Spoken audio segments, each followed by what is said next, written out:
علیہ وسلم نے، اور اس کو روایت کیا حضرت حذیفہ رضی اللہ تعالیٰ عنہ نے کہ آپ نے فرمایا کہ جس آدمی کا آخری کلمہ، آخری بات لا الہ الا اللہ ہوگی وہ جنت میں داخل ہوگا۔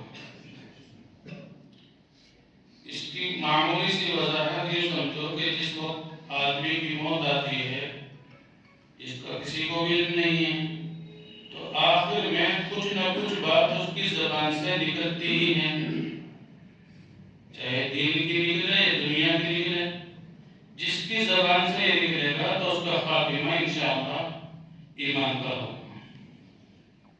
یہاں تک تو ہے یہ حدیث۔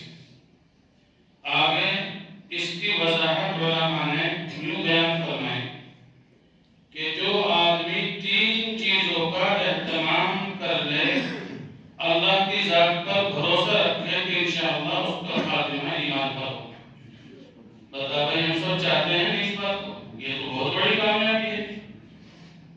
کیا ہے وہ تین چیزیں؟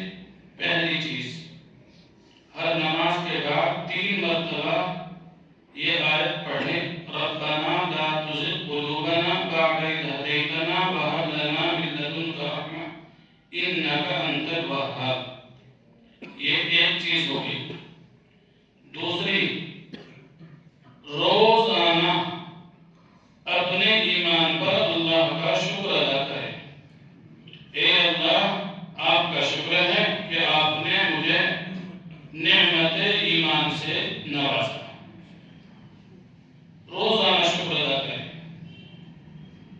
اور اس کے الفاظ اگر پڑھ سکے تو اردو میں تو اتنا کہیں نہیں، اگر یہ پڑھ سکے، یہ بھی حدیث ہی کا ایک جز اور ٹکڑا ہے، اہل علم کے لیے تو بڑا آسان ہے، رضیت باللہ ربا وبالاسلام دینا، اور ایک روایت ہو وہ بھی محمد نبی ہے اور ایک وہ بھی محمد رسول ہے، اگر یہ پڑھ لیں تو بہت بہتر۔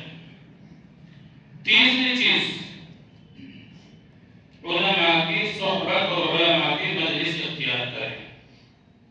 بس آج کا سبق اور درس مختصر یہی تھا، اور اللہ سے اس دعا کے ساتھ اپنی بات کو ختم کرتے ہیں۔ پیارے اللہ، جتنے حضرات موجود ہیں، ہم سب کا اور پورے امت مسلمہ کا خاتمہ بخیر فرما، ایمان پر فرمان چھوٹی بات نہیں ہے، بہت بڑی بات ہے۔ دوسری بات، میری تو عادت ہے بھائی، وَأَمَّا بِنِعْمَةِ رَبِّكَ فَحَدِّثْ، کہ اگر اللہ کی کوئی نعمت ہو اسے بیان کی۔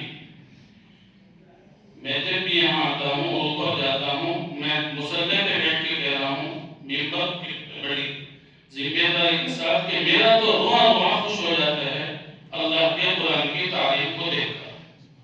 اللہ سے دعا کرتا ہوں اپنا قلبہ پھیلا کر کہ اللہ اس کو آباد رکھے، مسجد کو آمین کہو، اور مسجدوں کو آباد رکھنے والوں کو اللہ آباد رکھے، اور اللہ تبارک و تعالی حضرت مولانا کی عمر میں برکت عطا فرمائے، اور یہ نظام اللہ ہماری مساجد میں جاری و ساری فرمائے۔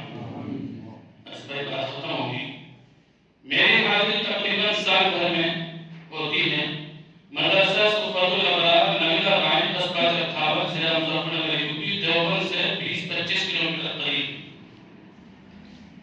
وہاں پچھلے سال 35 لاکھ کی زمین خریدی تھی، اور ابھی تک 11 لاکھ کا انتظام ہوا ہے۔ اگر باقی رقم کا انتظام نہیں ہوا تو ایسا ہو سکتا ہے کہ بس جتنے پیسے چلے گئے میں ان کو یوں کہہ دوں کہ بس آپ اتنی ہی زمین دے دیں۔ پیسے تو انشاءاللہ واپس نہیں ہونے گے، لیکن مدرسے کا بہت بڑا نقصان ہو جائے۔ ایک گز زمین کے 1500 روپے ہیں، صدقہ جاریہ میں سبھی حصہ لیں۔